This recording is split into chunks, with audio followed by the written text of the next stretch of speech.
wabarakatuh. Hari ini kelas kami akan membentangkan soalan terakhir SPM bagi bab Form 5, bab 1. Soalan nombor 4. Rajah 41 menunjukkan sistem peredaran darah bagi organisma P dan organisma Q. Organisma P ni kita dah boleh agak dah sebab terparu jadi manusia. Manakala untuk organisma Q ni ialah insang. Jadi ikan lah. Jadi soalan 4A1, nyatakan jenis sistem peredaran darah bagi organisma P dan organisma Q. Okey, contoh jawapannya, organisma P ialah sistem peredaran tertutup berganda. Organisma Q ialah sistem peredaran darah tertutup tunggal. Okey, kalau tak faham lagi boleh tengok nota kat tepi tu, boleh pause sekejap video ni. Okey, seterusnya soalan 4A2, dengan menggunakan anak panah, tunjukkan arah pengaliran darah beroksigen dalam organisma P dalam rajah 4.1. Okey, untuk soalan 4A2 tadi, untuk lebih kita memahami lagi, kita boleh tengok jadual ni. Okey, contohnya vena cava, dia membawa darah dioksigen dari badan ke jantung. Vena pulmonari membawa darah oksigen dari peparu ke jantung. Untuk saluran darah arteri pulmonari, dia membawa darah dioksigen dari jantung ke peparu. Manakala saluran darah aorta membawa darah oksigen dari jantung ke badan. Soalan 4B1, nyatakan satu perbezaan di antara jantung organisma P dan organisma Q. Okey, jawapannya organisma P mempunyai 2 atrium dan 2 ventrikel, manakala organisma Q mempunyai 1 atrium dan 1 ventrikel. Kita jawab berdasarkan gambar rajah je, senang. Okey, seterusnya soalan B2, terangkan mengapa salur darah X mempunyai tekanan lebih tinggi dari salur darah Y. Jawapannya kerana salur darah X adalah salur darah yang tebal dan membawa darah keluar dari jantung. Jadi tekanan yang tinggi diperlukan untuk mengepam darah ke Saya seluruh akan badan. menjawab soalan C1. Namakan sel darah P dan Q. Sel darah P ialah eritrosit, manakala sel Q ialah limfosit. Sel P juga dikenali sebagai sel darah merah, manakala sel Q pula dikenali sebagai sel darah putih. Soalan seterusnya, soalan C Roman 2, terangkan satu perbezaan struktur di antara sel darah P dan Q yang berkait dengan fungsinya. Perbezaan di antara sel darah P dan Q ialah sel darah P mempunyai bentuk cekung, manakala sel darah Q mempunyai bentuk yang tidak tetap. Sel darah P mempunyai luas permukaan yang besar dan membolehkan lebih banyak oksigen diserap, manakala sel darah Q pula boleh merentasi kapilari darah.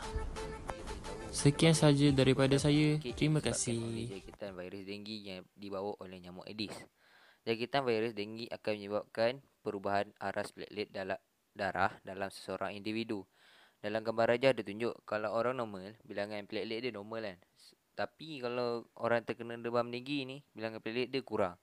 So dia minta terangkan kesan perubahan aras platelet darah terhadap seorang individu.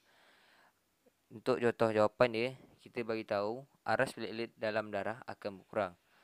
Proses pemukuan darah tidak dapat berlaku dengan cekak sebab kita tahu pemukuan platelet ni kan dia terlibat dalam proses pemukuan darah kan. So kalau kurang benda tu, jadi pemukuan darah ni dapat berlaku dengan cekak lah.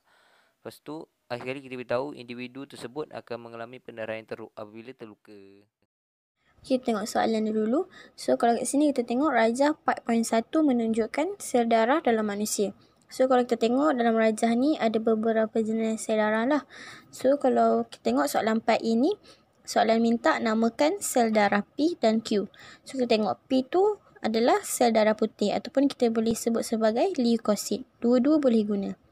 Kalau untuk Q tu pula, Q tu sel darah merah ataupun kita boleh panggil dia eritrosit. Pun dua-dua kita boleh guna.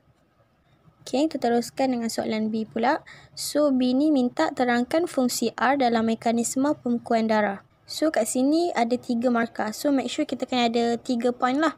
So, point yang pertama tu kita boleh cakap yang R tu merupakan platelet. Poin yang kedua pula kita boleh cakap yang platelet tu akan bertindak balas dengan oksigen di tempat luka. So, macam kita tahu platelet ni akan bergumpal di tempat yang luka tu lah. So, poin yang ketiga tu pula untuk menghasilkan enzim thrombokinase. Sebab platelet ni akan mengaktifkan enzim thrombokinase. Menerangkan masalah kesihatan yang berkaitan dengan gambar yang diberi dan terangkan bagaimana penyakit itu mempengaruhi kesihatan seseorang. Okey, kita tengok rajah yang dibagi. Kita tahu yang gambar tu tunjuk tentang sel darah merah yang tak sempurna dan berbentuk sabit. So, dia akan menyebabkan penyakit anemia sel sabit. Bila seseorang tu kena penyakit anemia sel sabit, dia akan berasa letih dan juga penat. Kenapa dia rasa letih dan juga penat? Sebab dikurang hemoglobin dan juga oksigen yang diangkut. Macam yang kita tahu, oksigen akan bercampur dengan hemoglobin untuk membentuk oksihemoglobin. Apabila oksihemoglobin berkurang, maka kadar penghasilan tenaga dan juga kadar respirasi sel juga akan berkurang. Bismillahirrahmanirrahim. Assalamualaikum. So, hari ini kita teruskan dengan soalan 4D. So, soalan dekat sini dia kata perentak jantung seseorang pesakit gagal untuk berfungsi. So, Rajah 43 menunjukkan satu perentak elektronik telah digunakan bagi menggantikan perentak jantung yang asal. Jadi, soalan dia kata terangkan bagaimana perentak elektronik itu berfungsi untuk merangsang pengecutan jantung.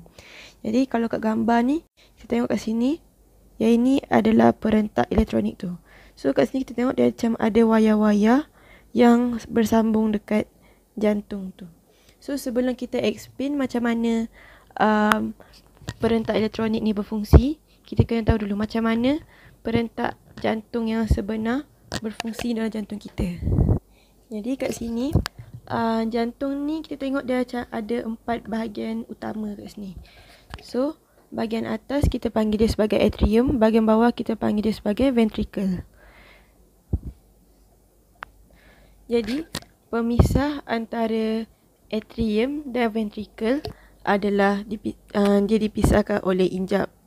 So, macam dekat bahagian atrium dan ventricle kanan, dia dipisahkan oleh injap tricuspid, dan bahagian ventricle dengan atrium kiri dipisahkan oleh injap bicuspid.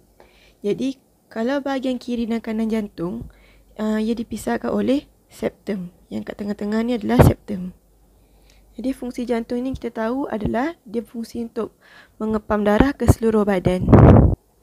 Jadi proses pengecutan jantung ni dia berlaku bila darah terdioksigen daripada vena cava superior ni tadi masuk ke bahagian atrium kanan, which is dekat sini.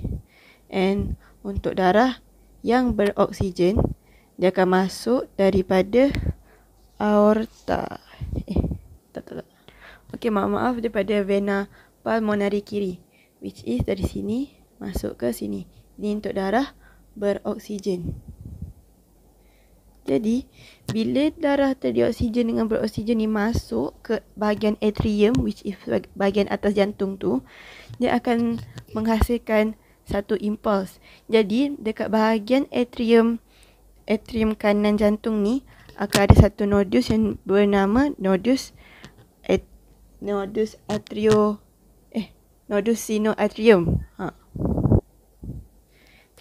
Jadi nodus sinoatrium ni dia akan mendapat satu impuls dan menyebabkan bahagian atrium atas tu akan mengecut. Bila bahagian atrium akan mengecut, darah daripada atrium tadi tu akan turun ke bahagian ventricle. So tadi bila kat sini dia akan mengecut kan, bila mengecut dia akan turun, injap ni akan terbuka. So darah ni akan turun ke bahagian ventricle pula. So bila dia dah turun, impuls tadi akan dihantar ke nodus atrioventricle. Daripada nodus atrioventricle tadi, impuls akan terus dihantar ke berkas His dan gentian Purkinje. Jadi, bila impuls tu dah dihantar ke berkas His dan seterusnya ke gentian Purkinje tadi, jadi bahagian ventricle ni pula akan mengecut. And bahagian atrium akan kembali mengendur seperti biasa. Jadi, kita tengok kat sini, yang jantung ni pun dia macam ibarat antagonistik. Sebab bila bahagian ventricle mengecut, bahagian atrium akan mengendur. And bila bahagian atrium mengendur, bahagian ventricle dah sebaliknya lah macam tu. Okay. Jadi kan darah dari sini tadi turun ke sini kan. Bila ni kecut, yang ini akan turun ke sini, akan turun ke ventricle. Jadi bila ventricle pula mengecut, darah ni pula dia akan naik ke sini. Okay, ni untuk yang darah terdioksigen tadi dia akan masuk ke so dia akan masuk ke injap pulmonari. So kat sini kita tengok kat sini, gambar kat sini, injap ni akan tertutup. So apa jadi kalau injap ni terbuka?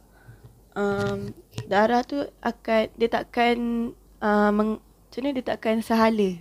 So fungsi injap ni dia akan memastikan darah mengalir dalam satu hala sahaja. Okay. Bagi yang darah beroksigen tadi pula, kita tahu tadi kat sini kan. Jadi bila atrium ni mengecut, dia akan turun ke ventricle. Tapi bila ventricle pula mengecut, dia akan terus naik ke sini, which is adalah injap aorta. So kat sini kita nampak dia sini masuk ke sini, lepas tu bila sini pula mengecut, dia akan gerak ke sini. So itulah fungsi pengecutan jantung ni sebenarnya. Jadi proses ni akan terus berulangan dalam satu kitaran seperti biasa.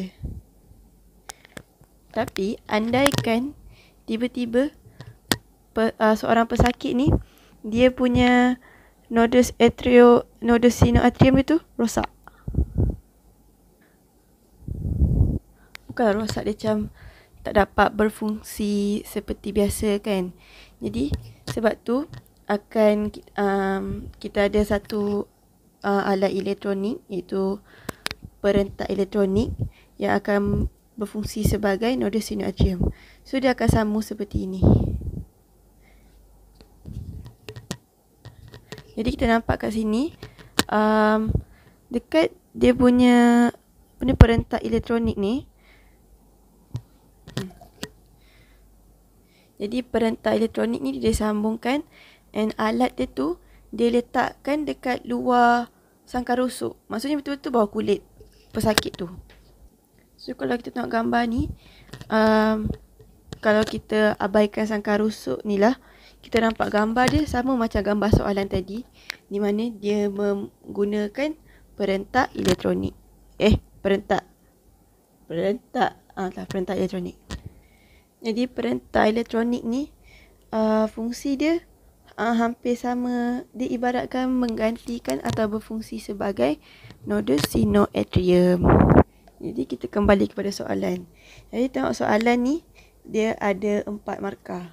So kita kena bagi at least 4 point, tapi kalau boleh bagi lebih supaya maksudnya tak adalah hilang markah ke macam tu lah. So dalam jawapan dia ni, kita just ceritakan macam mana proses pengecutan jantung tu terhasil. Tapi kita gantikan, kalau pengecutan jantung biasa kan kita disebabkan nodus sinoatrium kan. Tapi sebabkan nodus sinoatrium dia tu dah tak berfungsi, jadi dia pakai perentak elektronik. Jadi kita kena tukarkan tempat nodus sinoatrium tu dengan perentak elektronik. So sebagai contoh dekat sini, perentak elektronik ni dia bertindak sebagai nodus sinoatrium. Jadi perentak elektronik ni dia akan menghantar cas elektrik yang kuasa rendah, sebab dia tak boleh kuasa tinggi. Nanti kita tahu kan macam-macam boleh jadi kan. So cas elektrik daripada perentak elektronik ni tersebar ke seluruh dinding kedua-dua atrium yang bahagian atas jantung tu, dan menyebabkan kedua-duanya mengecut secara serentak. Jadi cas elektrik tu pula bila dia dah sampai, dia akan pergi kat nodus atrioventricle. So bila nodus atrioventricle ni dapat cas elektrik daripada perentak elektronik tu, dia akan menghantar cas tersebut kepada bekas his and gentian Purkinje, seterusnya ke apex jantung. So bila cas sudah sampai dekat bekas his semua tu, dia akan menyebabkan bahagian ventricle, which is bawah jantung tu pula, akan mengecut secara serentak. Jadi proses pengecutan jantung tu akan berjalan seperti biasa walaupun kita menggunakan perentak elektronik. Jadi kita tengok kat sini, proses dia sama je macam mana perentak jantung yang sebenar berfungsi. Cuma kita gantikan bahagian nodus sinoatrium tu dengan perentak elektronik. Okey, itu dia. Sekian, terima kasih.